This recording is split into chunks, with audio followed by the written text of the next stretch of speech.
Alright, you guys, so I don't have a lot of time to work on this with you, but I wanted to do a short video with you guys. Since we have 4th of July coming up and I have a tiny little 20 by 30 eagle and flag here, I decided I'm going to go ahead and work on it. Oh, sorry, I pulled you guys sideways. So, we're going to do this little eagle and flag painting.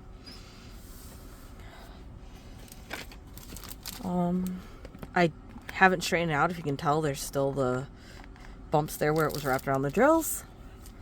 The kit that came with it, and all the drills. I haven't done anything with it. It's just been sitting aside. So, what we're gonna do with this one is I'm just gonna open my first color here, which is gonna be the border color, and start that.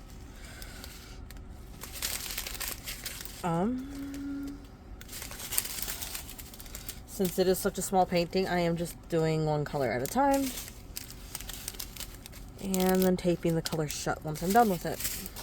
That's what I do on these little paintings. So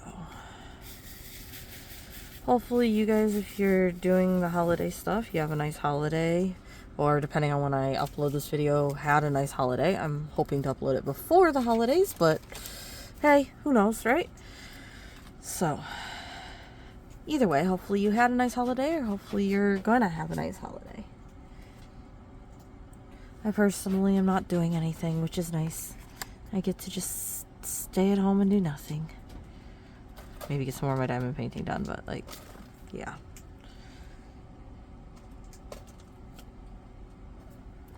And yes, my 6th placer needs to have the glue dots replaced. It's working like a 5 placer. Oh, I forgot about that.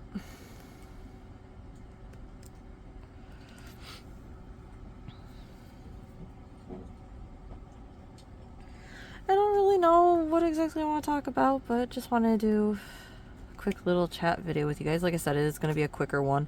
I have my alarm set to go off in less than an hour. So these bumps in this painting is also making this difficult. Normally with a painting like this, I can work on it after just sitting it under a weight for a few hours or so. Like normally that's good enough for this painting. But I didn't sit it under the weight at all. I literally just took it out of the bag and put it on the light board before I started the video. So it is not pre-straightened at all. Maybe I should have rolled it backwards, because again, you could do that with it. I never do that, but maybe I should have. And I think it's going to look decent. Hopefully it looks like it should look decent. Like, it is a 20 by 30, so his eye isn't going to be the greatest detail or anything like that, but it looks like it should be a decent photo.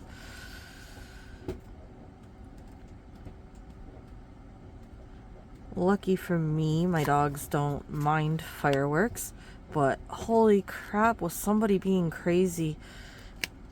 There was somebody around us or something lighting off fireworks a few days ago, and it's just like, wow, because whatever they were lighting off, like, I say fireworks, but it felt like it was like some C4 or something. It's just like our whole house just felt like they were literally shooting it off from the top of our house, or shooting it into our house. It just was crazy.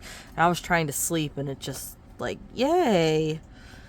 Nothing would let me sleep that day, and then somebody started shooting off these fireworks, and it's like, ugh. But at least, like I said, my dogs don't mind fireworks. So any of you guys that do have dogs that mind fireworks, I know what that's like. I used to have one that was terrified of them.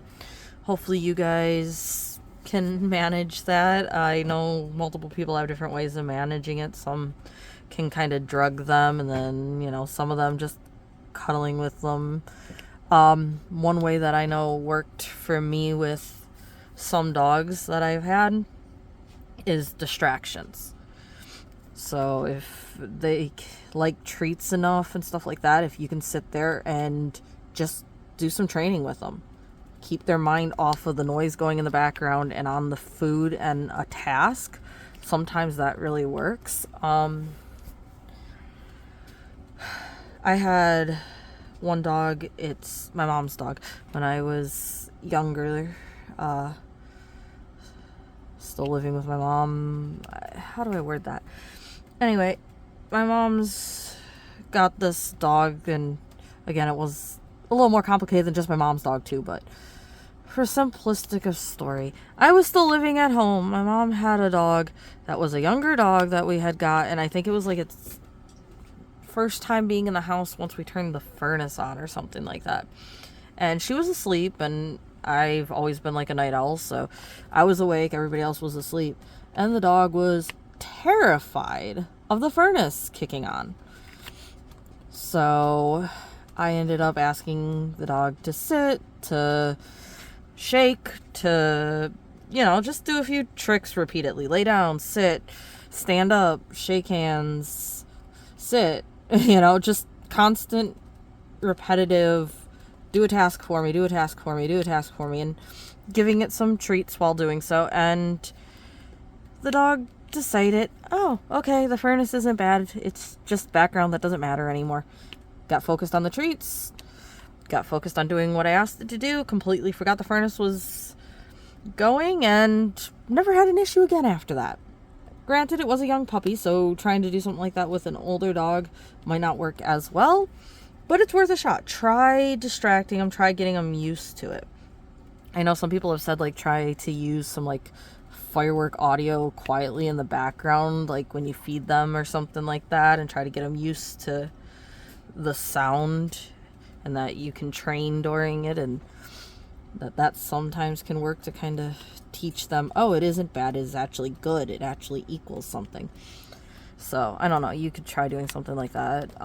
Like I said, one of my last dogs was terrified of thunderstorms, and there was nothing to do about it. Thunderstorms, gunshots, fireworks, he was terrified of it all and would sit as close to under you as he could, just shaking like a leaf, the poor boy. However, my girl that I had, she didn't care about fireworks in the least. I literally walked her right past somebody shooting fireworks off. I didn't realize I was doing it. I didn't purposely try to do it, but somebody was shooting fireworks off, and I literally walked her right next to it, and she just kind of looked at it what's that? And just kept walking with me. She knew how to walk in a good heel and everything else, so it didn't distract her very much at all. She just took a look at it and, okay, loud noise, don't like, but no reaction other than you could tell she heard it and saw that something was going on. And I just had her as a young enough puppy, I guess, that I was walking her around while people were doing fireworks, that she just got used to the sound when we were going for our walks and stuff. And I guess that's part of what made her okay with it. I think sometimes the timing of when you get a puppy really can determine what they've learned. If you get them around when there's fireworks and stuff like that, then they maybe are not as bad with fireworks because you're getting them as a young puppy and you're working on training them, and it's just background noise for their life, right? If you get them during the winter and you can't take them out for walks as well, then I don't think they get as much leash training. But then if you get them when it's too warm or rainy or something, you have the same issue. But so I think it's kind of funny, but I think timing of getting a puppy really, really does change some of the stuff you can train them, some of the background audio that they're used to. And yes, there's ways to go about changing that.